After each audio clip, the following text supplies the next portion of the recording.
RSS കാര്യാലയത്തിന് തൊട്ടടുത്ത് ഇന്നലെ നാഗ്പൂരിൽ വലിയ തീപിടുത്തവും കലാപവുമായി. ഖുറാൻ കത്തിച്ചു എന്ന് പറഞ്ഞ് ഒരു പ്രചാരണം ഉണ്ടായി. 100 കണക്കിന് ആളുകൾ തടിച്ചുകൂടി, വലിയ വയലൻസ് ഉണ്ടായി. പോലീസുകാരുൾപ്പെടെ നിരവധി പേര് ആശുപത്രിയിലാണ്. പക്ഷേ ഇതിൻ്റെയൊക്കെ റൂട്ട് കോസ് എന്ന് പറയുന്നത് അവിടെ ഔറംഗസേബിൻ്റെ ഒരു കല്ലറയുണ്ട്. ഈ കല്ലറ പൊളിച്ചു മാറ്റണമെന്നാവശ്യപ്പെട്ട് ചില ഹിന്ദു സംഘടനകൾ പ്രക്ഷോഭം ഉണ്ടാക്കിയതിൻ്റെ പശ്ചാത്തലത്തിലാണ് മുസ്ലിങ്ങൾ സംഘടിതമായി ഇന്നലെ വലിയ കലാപം നാഗ്പൂരിൽ നടത്തിയത്. ഔറംഗസേബിൻ്റെ കല്ലറ അവിടെ ഉണ്ടായാൽ എന്താ കുഴപ്പം? ഔറംഗസേബ് പരമദുഷ്ടനും മഹാപോക്രിയും ഒക്കെ ആയിരുന്നു. അത് പിന്നെ ആൾക്കാർ പോട്ടെ എന്നൊക്കെ വിചാരിച്ചു, ചരിത്രത്തിൽ സംഭവിച്ചാണല്ലോ. അയാളുടെ കല്ലറയും ഒക്കെ അവിടെ ഇരിക്കും. ഇപ്പോൾ പക്ഷേ ഔറംഗസേബിനെ വെള്ളപൂശിക്കൊണ്ട് ആൾക്കാർ ഇറങ്ങിയിരിക്കുന്നു, കേരളത്തിൽ വരെ. അവിടെ ചെയ്യുന്ന മനസ്സിലാക്കാം. ഇവിടെ കേരളത്തിൽ ഔറംഗസേബ് വന്നിട്ടുമില്ല, പോയിട്ടുമില്ല, ഒന്നും ചെയ്തിട്ടില്ല. മുഗൾ സാമ്രാജ്യത്തിൽ ഏറ്റവും അധികം ഇന്ത്യൻ ടെറിട്ടറി കൈയടക്കിയത് ഔറംഗസേബാണ്. പക്ഷേ അപ്പോൾ പോലും ഔറംഗസേബ് കേരളത്തിലേക്കൊന്നും വന്നിട്ടില്ല. കർണാടകയുടെ ചില ഭാഗങ്ങളിൽ വരെ എത്തി, ഇങ്ങോട്ട് എത്തിയില്ല. ഇവിടെ കിടന്ന് കളിച്ചത് ഹൈദരാലിയും ടിപ്പു സുൽത്താനും ഒക്കെയാണ്. അവർക്കും ഈ പെരിയാറിൻ്റെ വടക്കേക്കരയിൽ നിന്ന് തിരിച്ചു പോകേണ്ടി വന്നു. തിരുവിതാംകൂർ, കൊച്ചി എപ്പോഴും സേഫായിരുന്നു. പിന്നീട് അവരിൽ നിന്ന് രക്ഷ നേടാനായിട്ട് ഈസ്റ്റ് ഇന്ത്യ കമ്പനിയെ കൂട്ടുപിടിച്ചാണ് ബ്രിട്ടീഷുകാരുടെ കീഴിലായിപ്പോയത്. വേറെ മുഗൾ ആക്രമണം തിരുവിതാംകൂറിൽ വലുതായിട്ട് നടന്നിട്ടില്ല. തിരുവനന്തപുരത്ത് ഒരിക്കലും നടന്നിട്ടുണ്ട് മുഗളിൻ്റെ ആക്രമണം ഉണ്ടായി. അത് പക്ഷേ ഈ പറഞ്ഞ ഔറംഗസേബ് ഒന്നും ആയിരുന്നില്ല. അത് ലോക്കൽ നമ്മുടെ സൗത്ത് ഇന്ത്യൻ ടീമാണ്. എന്ത് വൈകിക്കോട്ടെ, ഞാനിത് സ്കൂളിൽ പഠിക്കുമ്പോഴൊക്കെ ഔറംഗസേബ് മഹാദുഷ്ടനായിട്ടാണ് സോഷ്യൽ സ്റ്റഡീസിൽ പഠിപ്പിച്ചുകൊണ്ടിരുന്നത്. ബട്ട് അതൊരു ചരിത്രം എന്നുള്ള നിലയ്ക്ക് എനിക്ക് മനസ്സിന് വലിയ മുറിവേൽക്കുകയോ അങ്ങനെ ഒന്നും ചെയ്തൊന്നുമില്ല. ശരി, ചരിത്രത്തിൽ കഴിഞ്ഞു 1850-ലോ 1836-ലോ 26-ലോ ഒക്കെ നടന്ന സംഭവങ്ങൾ.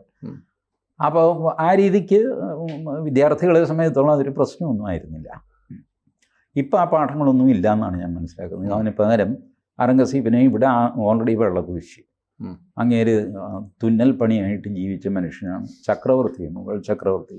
കഞ്ഞി കുടിക്കാൻ ഗതിയില്ല എന്നിട്ട് പുള്ളി വഴിയിലിരുന്ന് ചെരുപ്പ് തുന്നുകയായിരുന്നു എന്ന് പറഞ്ഞിട്ട് ഇങ്ങനെ ഓൾ സോർട്സ് ഓഫ് ബോഷ്ക്ക്. നമ്മളുടെ ചരിത്ര പഠനം വികൃതമായി അതനുസരിച്ച് പിള്ളേർ പഠിപ്പിച്ചതല്ലേ പിള്ളേർ പഠിക്കുകയുള്ളൂ.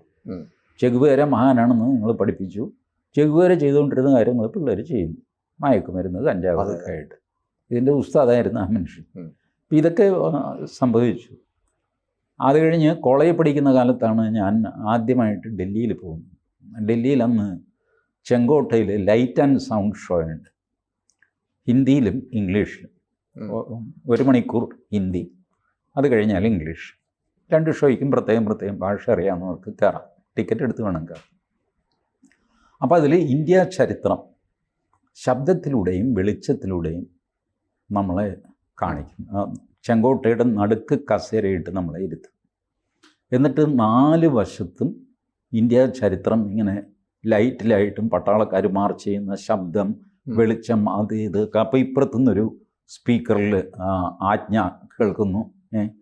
പരേഡ് എന്ന് പറഞ്ഞ് പട്ടാളക്കാരുടെ ആജ്ഞയുണ്ടല്ല, അത് വരുന്നത് ഇപ്പുറത്തായിരിക്കും. പട്ടാളക്കാർ മാർച്ച് ചെയ്യുന്നത് നമ്മുടെ വലതുവശത്തായിരിക്കും. അസാമാന്യമായ സാധനം.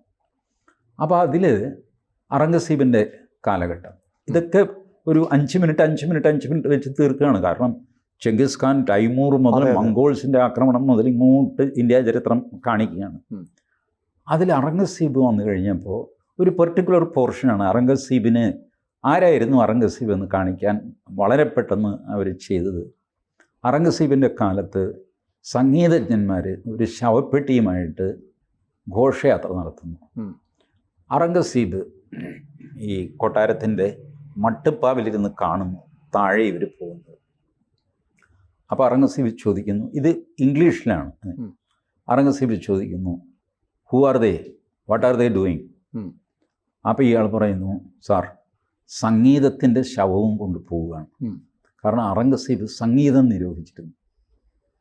അപ്പോൾ ഇവർ പ്രതീകാത്മകമായിട്ട് സംഗീതത്തിൻ്റെ ശവം പെട്ടിയിലാക്കിയിട്ട് കുഴിച്ചിടാനായിട്ട് പോവുകയാണ് സംഗീതജ്ഞർ. Ask them to bury deep. So that it does not come back. തിരിച്ചു വരാനാവാത്ത വിധം ആഴത്തിൽ കുഴിച്ചിടും. ആഴത്തിൽ കുഴിച്ചിടും. ഇതാണ് ഔറംഗസീബിനെ പറ്റി ആ ലൈറ്റ് ആൻഡ് സൗണ്ട് ഷോയിൽ. ഇന്നിപ്പോൾ അത് ഉണ്ടാകുമെന്ന് എനിക്ക് വിശ്വാസമില്ല കേട്ടോ. ഞാൻ പിന്നീട് ആ ലൈറ്റ് ആൻഡ് സൗണ്ട് ഷോയ്ക്ക് പോയിട്ടില്ല. അതിപ്പോൾ ഉണ്ടോയെന്ന് പോലും അന്വേഷിച്ചിട്ടില്ല. What I am telling you is 1977. അതിനുശേഷം യമുനയിലൂടെ എത്ര വെള്ളം ഒഴുകിപ്പോയി, എത്ര മതേതരത്വം, ഗംഗാ ജമുന തെഹ്സീബ്, ഇതൊക്കെ പോയി. അതുകൊണ്ട് തീർച്ചയായിട്ടും ആ ലൈറ്റ് ആൻഡ് സൗണ്ട് ഷോ ഇപ്പോൾ ഉണ്ടാവില്ല. ബട്ട് ഔറംഗസീബിൻ്റെ തനി സ്വഭാവം വെളിപ്പെടുത്തുന്ന സംഭാഷണങ്ങൾ ഇത് ചരിത്രത്തിലുമുണ്ട്. യു ഗോ ടു പൂനെയിൽ ഛത്രപതി ശിവാജിയുടെ മ്യൂസിയം ഉണ്ട്. ആരുടെ? ഒരു ഫ്രഞ്ചുകാരൻ്റെയാണ്, ഫ്രാൻസ്വാ ഗൊയ്ത്തെ. അങ്ങേരാണ് ആ മ്യൂസിയം നിർമ്മിച്ചത്. അതിൽ ഈ ഔറംഗസീബിൻ്റെ ചരിത്രവും വർണ്ണിക്കുന്നുണ്ട്. ശിവജിയുമായിട്ട് ഏറ്റുമുട്ടൽ ഒരുപാട് തവണ ഉണ്ടായില്ല. ഇപ്പോൾ മഹാരാഷ്ട്രയിൽ ശിവജി വില്ലനും ഔറംഗസീബ് നല്ലവനുമായി. ശിവജി ഔറംഗസീബിനെ ചതിച്ചു. ഔറംഗസീബിൻ്റെ തടവിലായിരുന്നു ശിവജി.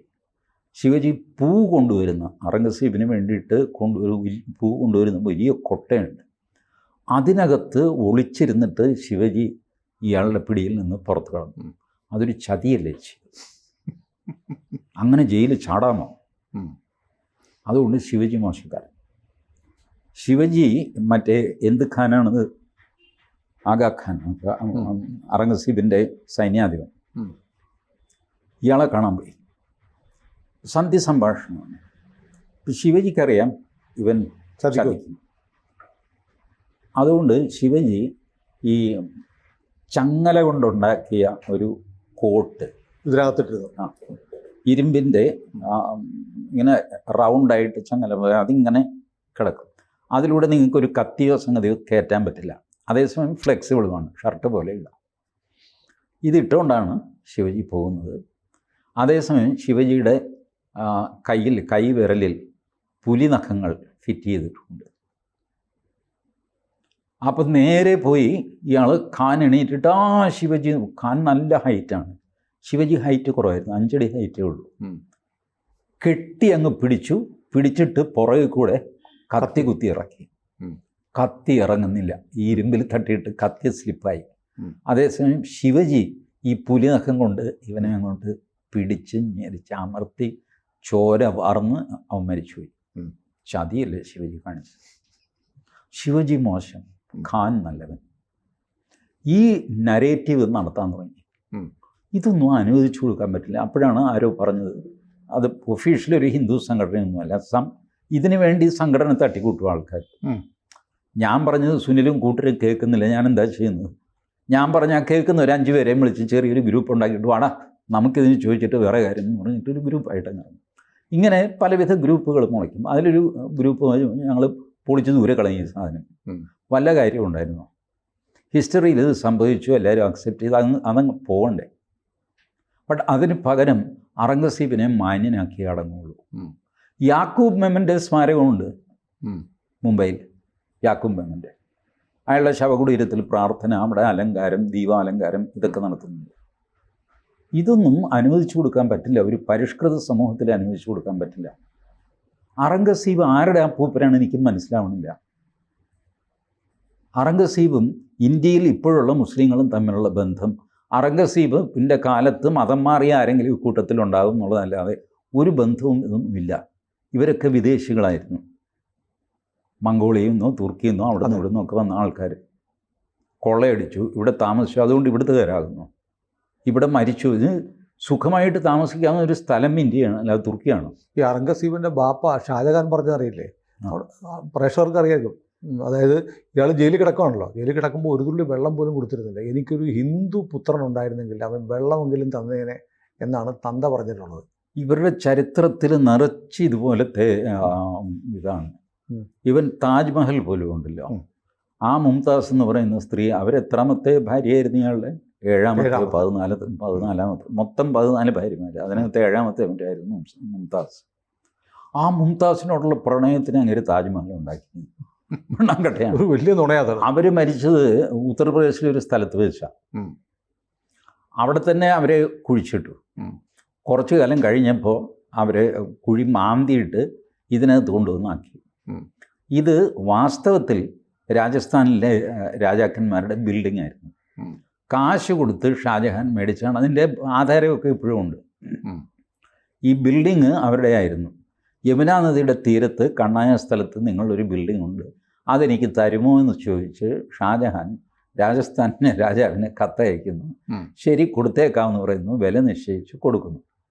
അതിൻ്റെ ഈ മുകൾ വശം ഒക്കെ ഉണ്ട്. ഈ ഉരുണ്ടിരിക്കുന്നു എന്നുള്ളത് കൊണ്ട് അത് മുഗളന്മാരുടെ ആണെന്ന് വിചാരിക്കരുത്. ഇഡ്ഡലി പോലൊരു സാധനം കണ്ടാൽ മുഗളന്മാരുടെ ആയിട്ട് തോന്നും. മുഗളന്മാരുടെ എന്ന് ആ 4 മിനാരങ്ങളുണ്ടല്ലോ താജ്മഹലിന് ചുറ്റും, ആ 4 മിനാരങ്ങളാണ് ഷാജഹാൻ സൃഷ്ടിച്ചത്. ബാക്കി ഇവരുടെയാണ്. ഈ താജ്മഹലിൻ്റെ താഴെ ഭൂമിക്കടിയിൽ നമുക്ക് അങ്ങോട്ട് കയറാൻ പറ്റില്ല. നേരത്തെ പ്രവേശനം ഉണ്ടായിരുന്നു, ഇപ്പം ആ പ്രവേശനം അടച്ചു.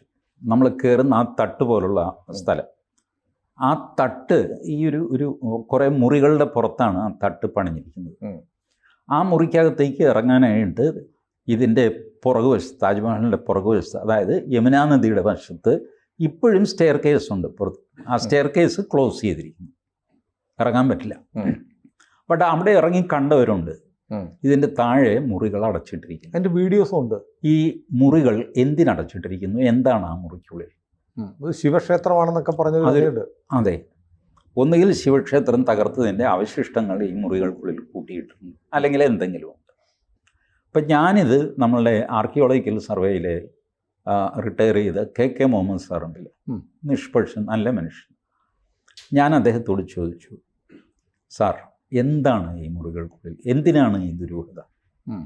അപ്പോൾ പുള്ളി പറഞ്ഞു, മോഹൻദാസ് അതിൻ്റെ കൺസ്ട്രക്ഷൻ. ഇപ്പോൾ ഇവർക്ക് ഈ ആർക്കിയോളജി സർവേയിൽ ഈ കൺസ്ട്രക്ഷനൊക്കെ അറിയാം.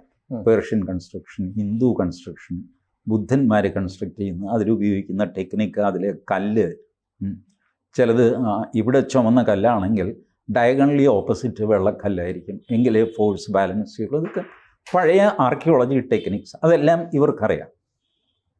അപ്പോൾ അതിൻ്റെ ആർക്കിടെക്ചർ അനുസരിച്ച് അതിന് താഴെ ഈ കെട്ടിക്കിടക്കുന്ന വായു ഉണ്ടാവണം. കെട്ടിക്കിടക്കുന്ന വായു എന്ന് പറഞ്ഞാൽ പൂട്ടിയിട്ടിരിക്കുന്ന മുറി, അതിനെ നമുക്ക് വായു കെട്ടിക്കിടക്കാൻ പറ്റുള്ളൂ. അങ്ങനെയാണ് ഈ മുറികൾ ഉണ്ടാക്കിയിട്ട് പൂട്ടിയിട്ടിരിക്കുന്നത്. അതതിൻ്റെ കൺസ്ട്രക്ഷൻ, അതിൻ്റെ സ്റ്റെബിലിറ്റിക്ക് ആവശ്യമാണ്. You have to have a hollow foundation on which you can build the structure. അല്ലെങ്കിൽ ഈ ഡോമും സംഗതിയൊക്കെ ആയിട്ട് ഇടിച്ചും താഴെ വീഴും.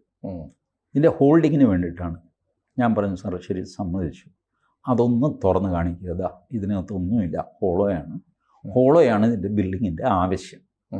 മുറി അടയ്ക്കുക, താങ്ങി നിർത്തുക, അടുത്ത മുറി തുറക്കുക, ലുക്ക് ഹോളോയാണ്. നിങ്ങൾക്ക് വെറുതെ വേണ്ടാത്ത സംശയമൊന്നും വേണ്ട. ഇതിൻ്റെ കൺസ്ട്രക്ഷൻ ഇത് ആവശ്യം, ഇതിൻ്റെ സ്ട്രെങ്ത്തിന് ഇത് ആവശ്യമാണ്. അത് ചെയ്യണ്ടേ സാർ? സാർ പറഞ്ഞു, ചെയ്യേണ്ടതാണ്, ബട്ട് ദെൻ അത് വലിയ പ്രശ്നം. ഞാൻ പറഞ്ഞു, അവിടെ ഒന്നും ഇല്ലെങ്കിൽ പിന്നെ പ്രശ്നമാകണ്ടല്ലോ, അതോടെ ഈ കൂട്ടർക്കും സമാധാനമാകുമല്ലോ. അതാണ് ഈ സർവേക്ക് വേണ്ടി എല്ലാവരും സർവേ വേണം ആവശ്യപ്പെടുന്നത്. ഈ ഒരു പ്രശ്നം കൊണ്ടാണ്. ആദ്യം അത് നോക്ക്, കാര്യം എന്താണെന്ന് നോക്ക്. നോക്കിയിട്ട് അത് എൻ്റെയാണോ നിൻ്റെയാണോ ആരുടെയും അല്ലേ വാക്വമാണോ എന്തുമായിക്കോട്ടെ. അപ്പം ഇത് ചെയ്യേണ്ടതാണ് വാസ്തവത്തിൽ. അതോടെയെങ്കിലും ഈ തേജോ മഹാലയമാണ് ശിവക്ഷേത്രമാണെന്നുള്ള വിവാദം അവസാനിക്കട്ടെ.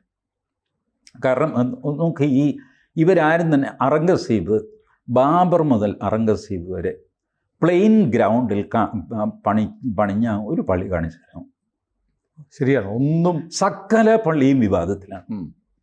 സകല പള്ളിയുടെ ഏതെങ്കിലും ഷേപ്പ് കാണുമ്പോൾ നമുക്ക് അമ്പലമാണെന്ന് തോന്നും. കാരണം അന്ന് അവരുടെ നിർബന്ധമായിരുന്നു, ഏത് അമ്പലം പൊളിച്ചാണോ പള്ളി പണിയുന്നത് ആ അമ്പലത്തിൻ്റെ കഷ്ണം, ഒരു വിഗ്രഹം അതിൻ്റെ ചവിട്ടുപടിയായിട്ട്, പള്ളിയുടെ ചവിട്ടുപടിയായിട്ട് അതിൽ ചവിട്ടിയിട്ട് ഓരോ തവണയും മുസ്ലിം അതിൽ ചവിട്ടിയിട്ട് വേണം അകത്തേക്ക് കയറാൻ. ഇതായിരുന്നു അവരുടെ വാശി. ഇത് അവർ രേഖപ്പെടുത്തിയിട്ടുണ്ട്. ഐനെ, അക്ബറി, മറ്റതും അങ്ങോട്ട് അവരുടെ കുറേ അധികം ഉണ്ടല്ല. അതിൽ അഭിമാനത്തോടെയാണ് അവർ രേഖപ്പെടുത്തുന്നത്. ഇന്ന അമ്പലം തകർത്തു, എന്നിട്ട് അത് തന്നെ എടുത്ത് ചവിട്ടുപടിയാക്കി.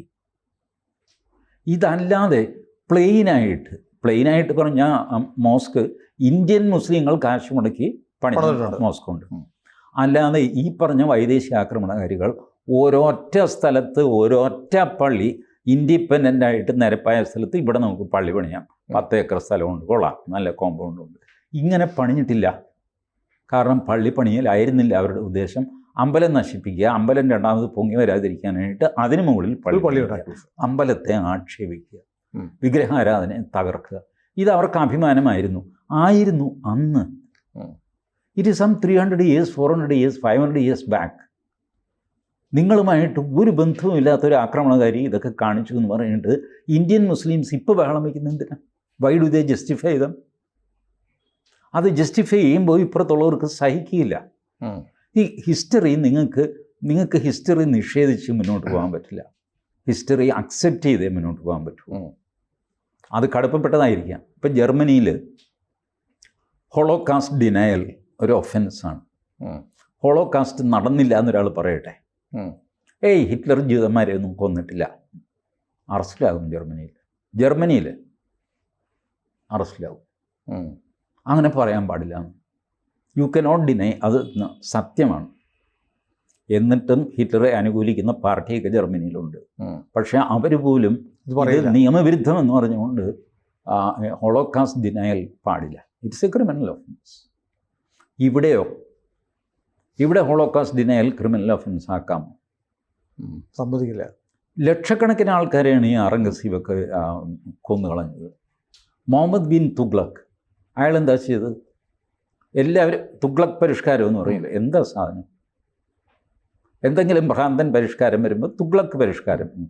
എന്താ കാര്യം എന്താ? ഇയാൾ ഡൽഹിയിൽ നിന്ന് മഹാരാഷ്ട്രയിലെ ഔറംഗാബാദിലേക്ക് തലസ്ഥാനം മാറ്റി.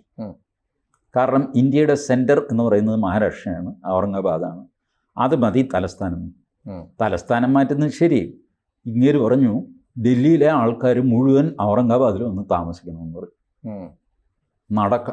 നടപ്പ്, ഒട്ടകം, കാളവണ്ടി ഇതൊക്കെ ആയിട്ട് വഴിയിൽ എത്ര പേര് മരിച്ച് നാശപൂശമായി കഴിഞ്ഞപ്പോൾ ഇയാൾ പറഞ്ഞു, ഇത്ര വലിയ കഷ്ടപ്പാടാണോ? ഒരു കാര്യം ചെയ്യും, തലസ്ഥാനം തിരിച്ച് ഡൽഹിയിലേക്ക് മാറ്റി. എല്ലാവരും തിരിച്ചു പോകാൻ. പക്ഷേ ഒരു കാര്യം, എല്ലാവരും തിരിച്ചു പോകണം. അതിലും കുറേ പേര് മരിച്ചു. ഇതുകൊണ്ടാണ് ഈ പരിഷ്കാരങ്ങൾക്ക് തുഗ്ലക് പരിഷ്കാരം എന്ന് പറയുന്നത്. മുഹമ്മദ് ബിൻ തുഗ്ലക് ചെയ്തതാണ്. അപ്പോൾ ബുദ്ധിശൂന്യന്മാരുണ്ടായിരുന്നു, അതിക്രൂരന്മാരുണ്ടായിരുന്നു, മറ്റ് മതങ്ങളോട് ഒട്ടും ഒരു രീതിയിലും കോംപ്രമൈസ് ചെയ്യാത്ത ആൾക്കാരുണ്ടായിരുന്നു. ഔറംഗസീബ് ജസിയ ഏർപ്പെടുത്തി. ജസിയ മുഗളന്മാർ ഭരിക്കുമ്പോൾ ഉണ്ടായിരുന്നു അന്യമതക്കാർ പ്രത്യേക അന്യമതമായി പോയതിൻ്റെ പേരിൽ ടാക്സ് കൊടുക്കണം. ഇപ്പോൾ നമ്മുടെ കർണാടക സംഗീതത്തിലെ ഒരാളെ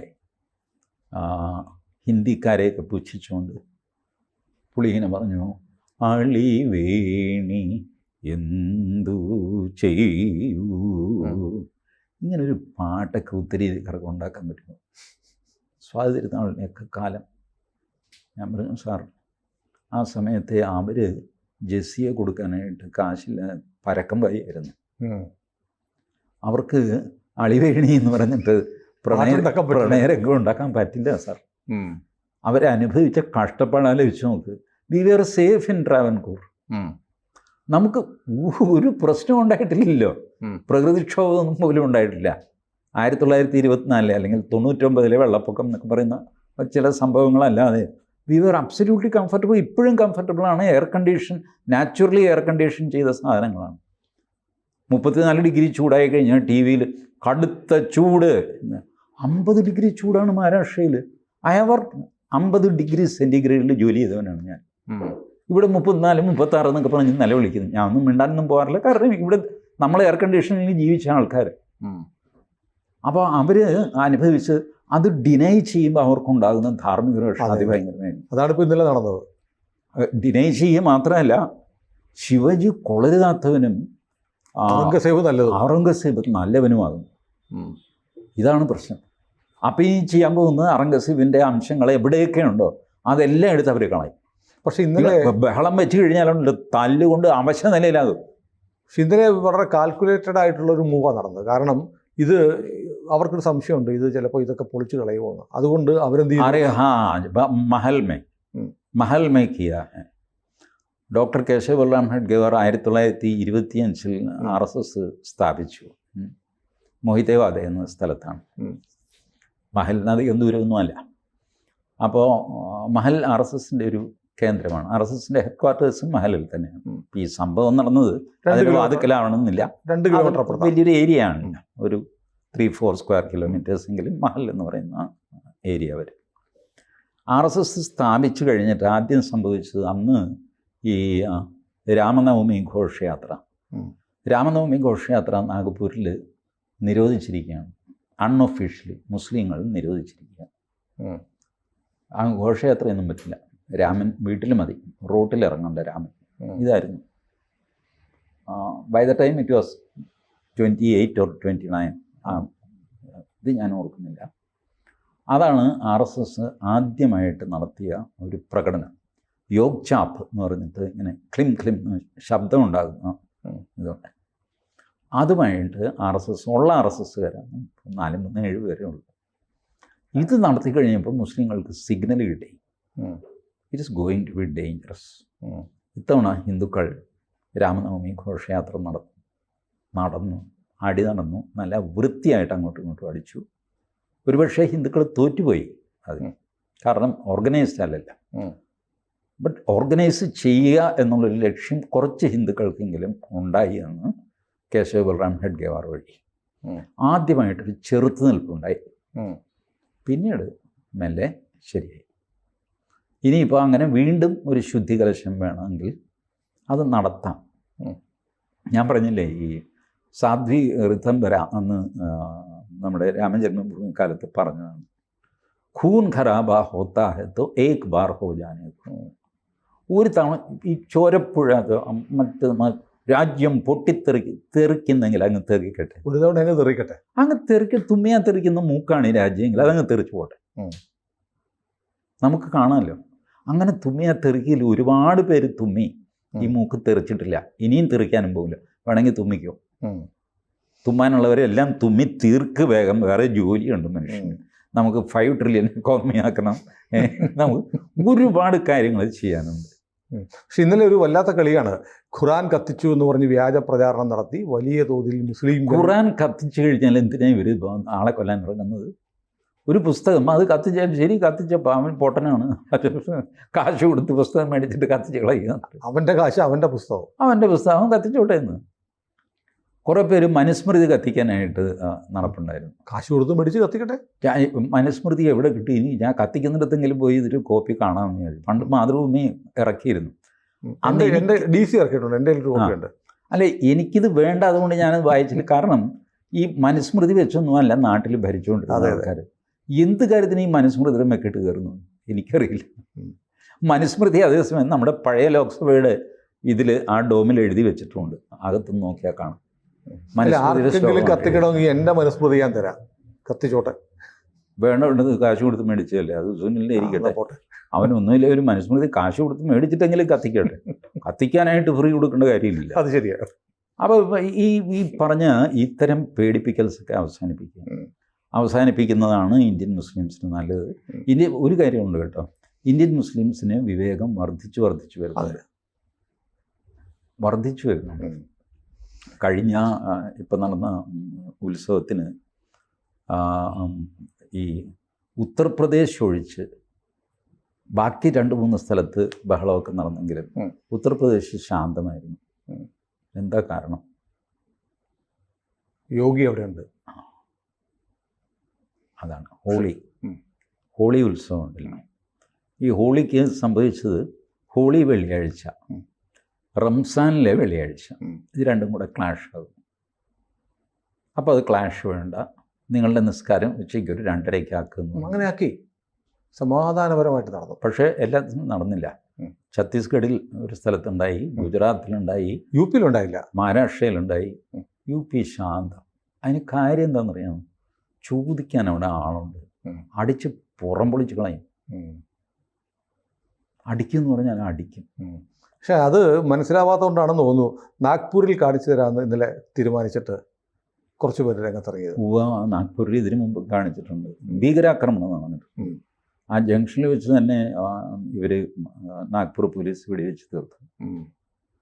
വെറുതെ ഈ പഴയ പോലെ ഉള്ള ധിക്കാരമൊന്നും കാണിക്കാതിരിക്കുന്നതാണ് നല്ലത്. അതെ. മിനിഞ്ഞാന്ന് കണ്ടില്ലേ, ജന്തർ മന്ദറിൽ വഖഫ് നിയമത്തിനെതിരെ ആൾക്കൂട്ടം. അപ്പോൾ TV-ക്കാർ കുസൃതി കാണിച്ചു. ഈ കൂടിയ ആൾക്കാർ ബാനറും ഒക്കെ പിടിച്ചു, ഇംഗ്ലീഷിലൊക്കെയാണ് പ്ലക്കാർഡ് പിടിച്ചിരിക്കുന്നത്. എന്താ സംഭവം, എന്തിനാ സമരം എന്ന് ചോദിച്ചു. അതൊക്കെ അവിടെ ചോദിച്ചാൽ മതി, സ്റ്റേജിലുള്ള ആൾ. അപ്പോൾ നിങ്ങൾ വന്ന്, ഞങ്ങൾ വരാൻ പറഞ്ഞു, ഞങ്ങൾ വന്നു. ഒരാൾ മാത്രം പറഞ്ഞു വഖഫ് കോ ഹാത്ത് നെയ് ലഗാൻ. അപ്പോൾ ഇവർ പറഞ്ഞു ആരെ ഇപ്പോൾ വഖഫിൽ തൊട്ടത്, അതറിഞ്ഞുകൂടാ, വഖഫിൽ തൊടാൻ പാടില്ല. അപ്പോൾ ജന്തർ മന്ദറിൽ കൂടി, പക്ഷേ പഴയ ഒരു ഉശിരോസംഗതി, ഒരു ഗുമ്മില്ലായിരുന്നു, ആളും കുറവായിരുന്നു. പഴയ അവരുടെ ഷഹീൻ ബാഗ് ആൾക്കൂട്ടം നോക്കിയാൽ ഇത് വളരെ കുറവാണ്. ഇനി വീണ്ടും ഒരു ഷഹീൻ ബാഗ് ഉണ്ടാക്കുമെന്ന് അറിയില്ല. അല്ല, ഇന്ത്യൻ മുസ്ലിങ്ങൾ പൊറുക്കില്ല എന്ന് ഒവൈസി പറഞ്ഞു. പൊറുക്കണ്ട, ഇത് ഇപ്പം ഈ നടത്തിയ ഷോ ഉണ്ടല്ലോ, ഇത് തന്നെ കുറച്ചപ്പുറത്ത് മാറി നോയിഡയിൽ നടത്തുക, എന്നിട്ട് എന്നോട് വിവരം പറഞ്ഞാൽ മതി. ഇതൊക്കെ ജൂറിസ്ഡിക്ഷൻ മാറിക്കഴിഞ്ഞാൽ സംഗതി മാറും. ഡൽഹിക്കാർക്ക് അത്രയും ധൈര്യമായിട്ടില്ല, ഡൽഹി പോലീസിനും അമിത്ഷായ്ക്ക് പോലും അത് സാധിക്കുന്നില്ല. ബട്ട് യോഗിയുടെ അടുത്ത് ചെന്ന് കഴിഞ്ഞാൽ എന്താ ആൾക്കൂട്ടം ഇവിടെ? ഒന്നുമില്ല സാർ, വെറുതെ ചായ കുടിക്കാൻ വന്നു. എന്നാൽ ഇപ്പോൾ പൊക്കോ സ്ഥലം വിട്ടോ അതോടെ പരിപാടി കഴിയും. അത്രേ ഉള്ളൂ. ഇതൊക്കെ ഇത് വെറുതെ ഈ ടി വിക്കാരും അവരൊക്കെ കൂടിയിട്ട് ഇങ്ങനെ മുഴിപ്പിക്കുന്നതല്ല, അല്ലാതെ ഇതിൻ്റെ പിന്നാലെ മുസ്ലിങ്ങൾ തന്നെ ഇല്ലെന്നേ. അല്ല, ഒറ്റ കാര്യം, ഈ ഔറംഗസേബിൻ്റെ കല്ലറ പൊളിക്കണം. വാസ്തവത്തിൽ പൊളിക്കേണ്ട കാര്യമില്ല, പക്ഷേ ഒരു വാശിയാണെങ്കിൽ അത് പൊളിക്കുകയാണ്. അത് പൊളിഞ്ഞു പോകും. അതവിടെ ഇരുന്നുകൊണ്ട് ഇപ്പോൾ ഈ വി രാമസ്വാമി നായ്ക്കരുടെ പ്രതിമ കാഞ്ചി ശങ്കരാചാര്യരുടെ ആശ്രമത്തിന് മുമ്പിലുണ്ടായിരുന്നു. PVRൻ്റെ പ്രതിമ പൊളിക്കുന്നൊരു ഏർപ്പാട് തമിഴ്നാട്ടിൽ തുടങ്ങിയിരുന്നു. ഇപ്പോഴല്ല, ഈ ഒരു സാധനം ഏറ്റവും മുകളിൽ പോയിട്ട് പിന്നെ താഴത്തേക്ക് വരുമല്ലോ.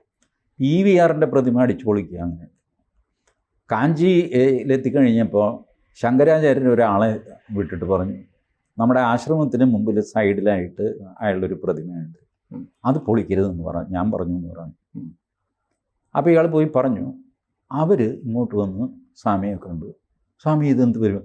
സ്വാമിയെയും സനാതന ധർമ്മത്തെയൊക്കെ ഇത്രയധികം ചീത്ത പറഞ്ഞൊരു മനുഷ്യൻ, അയാളുടെ പ്രതിമ അവിടെ നിന്നോട്ടെ എന്ന് സ്വാമി പറഞ്ഞു. സ്വാമി പറഞ്ഞു, അത് അയാൾ മാത്രമല്ല, ഒരുപാട് പേര് ചീത്ത വിളിച്ചിട്ടുണ്ട് സനാതന ധർമ്മത്തെ. ഒന്നുമില്ല, അയാൾ കുറേ കഷ്ടപ്പെട്ടതല്ലേ, ഒരു പ്രതിമ അയാളുടെ ഇരുന്നോട്ടെ. ഇതാണ് വ്യത്യാസം. അപ്പോൾ ആ ദൃഷ്ടിയിൽ വേണമെങ്കിൽ ഔറംഗസേബും ഇവിടെ ഉണ്ടായിരുന്നു, ഭരിച്ചിരുന്നു. അതിൻ്റെ ഓർമ്മയ്ക്ക്, ആ ദുഷ്ടൻ്റെ ഓർമ്മയ്ക്ക് ശവകുടീരെന്നൊക്കെ പറഞ്ഞ് വെക്കുന്നത് കാണുമ്പോൾ ഇയാൾ എന്തായിരുന്നു. പക്ഷേ അതിൽ കയറി നിന്ന് ഷൈൻ ചെയ്യാനും അതിൻ്റെ പേരിൽ അയാളെ ദിവ്യനാക്കാനും ഒക്കെ തുടങ്ങിക്കഴിഞ്ഞാൽ അത് പൊളിച്ചു കളയണം. ഉറപ്പായിട്ട് പൊളിച്ചു കളയണം. ഒരു ട്രേസ് പോലും ഇല്ലാതെ പൊളിച്ചു കളയണം. ഏതായാലും നാഗ്പൂർകാർ തീരുമാനിക്കട്ടെ. നാഗ്പൂരായിരിക്കില്ല തീരുമാനം, പൊതുജനങ്ങളുടെ തീരുമാനമായിരിക്കും. നാഗ്പൂർ ഇത് ഇടപെടാനൊന്നും പോകുന്നില്ല. നാഗ്പൂരുകാരെന്നാണ് ഞാൻ പറഞ്ഞത്, നാഗ്പൂരിലെ ജനങ്ങൾ. കൂടുതൽ വാർത്തകളും വിശേഷങ്ങളും നിങ്ങളിലേക്ക് എത്താൻ ABC മലയാളം സബ്സ്ക്രൈബ് ചെയ്യുക, ബെൽ ബട്ടണും അമർത്തുക.